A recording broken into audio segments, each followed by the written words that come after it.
और डॉक्टर सुमन सिंह सागर है का मुंतासिर होने का कृपा करें दोनों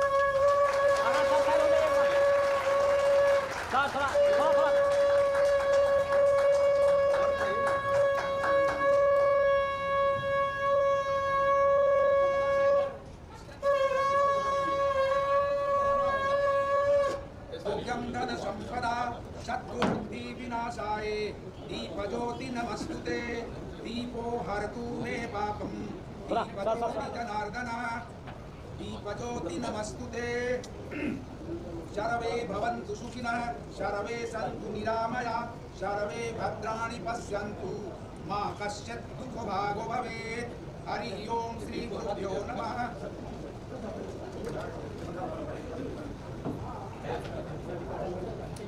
अब भाषण करेंगे करीब है प्रोफेसर अरुण कुमार पठानाचार्य से आग्रह है का उद्घाटन करता डॉक्टर नवीन कुमार नवीन बाबू को अनुवस्त्र मीना कुमारी और प्रोफेसर आवारानी यादव सागर का मंच के आसपास आ रहे हैं। प्रोफेसर मीना कुमारी और प्रोफेसर आवारानी यादव पार्टी और मनोज की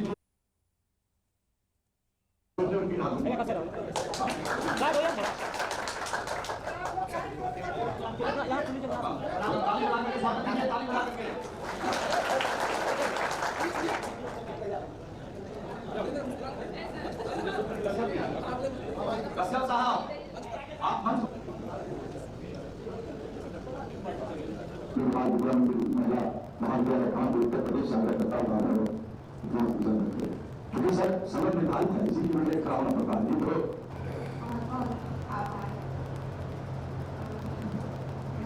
गौरवान्वित हूँ कि मुझे अपने परिवेश में इस परिवेश में इतना आतिथ्य दिया, बहुत अभिभूत कर दिया।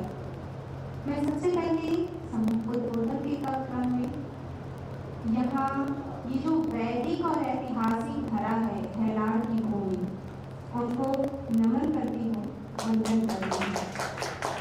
यहाँ हेलाड़ में मैं एक बार और आ चुकी थी, एक पांडुलिपि का कार्यशाला हो रहा था, उसमें यहाँ की किला देखने के लिए हम लोग पूरे अपनी टीम के साथ आए थे। वहाँ की जो ऐतिहासिकता मैंने जानी तो फिर तब से मधेपुरा की शस्य श्यामला भूमि के प्रति मैं तो नवीन थी ही। यहाँ ने भी ये जो ऐतिहासिकता है उसने मुझे बहुत प्रभावित किया था और इसीलिए मैं वंदन करती हूँ उनका भी जिन्होंने इतनी सुंदर महाविद्यालय की स्थापना ऐसे परिवेश में की जहाँ नितांत आवश्यकता है शिक्षा की।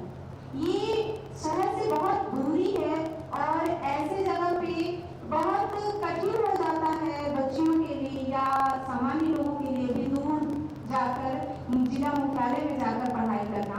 तो यहाँ इस विचार को कि शिक्षा की अलग जन जन तक एक सामान्य परिवार तक पहुँचे, उन्होंने जिन योगीन स्थापक सर थे उनके प्रति मैं नमन करती हूँ और आयोजक मंडल को बहुत बहुत आभार ज्ञापन करती हूँ कि उन्होंने मुझे बुलाया और बोलने का अवसर दिया। मैं लेकिन सबसे पहले प्रणाम करती हूँ अपनी गुरुवर वृंद को, उन सबको प्रणाम निवेदित करती हूँ। ये जो विषय है उन सबको प्रणाम निवेदित करती हूँ।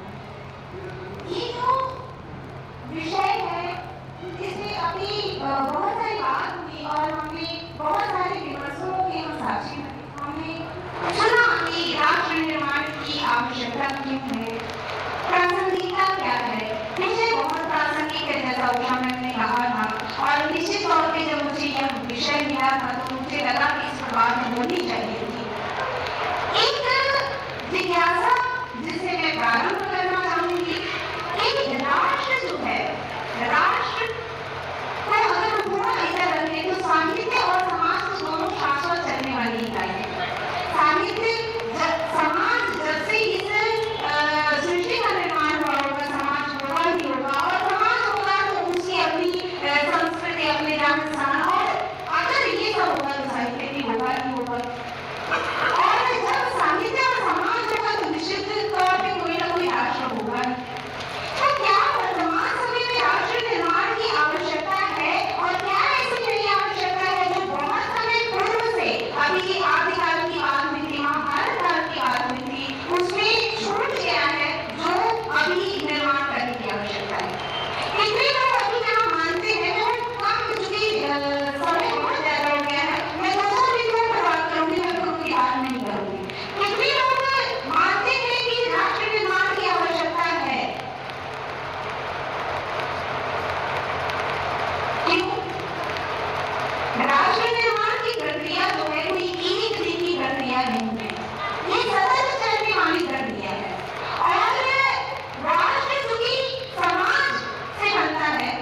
संकट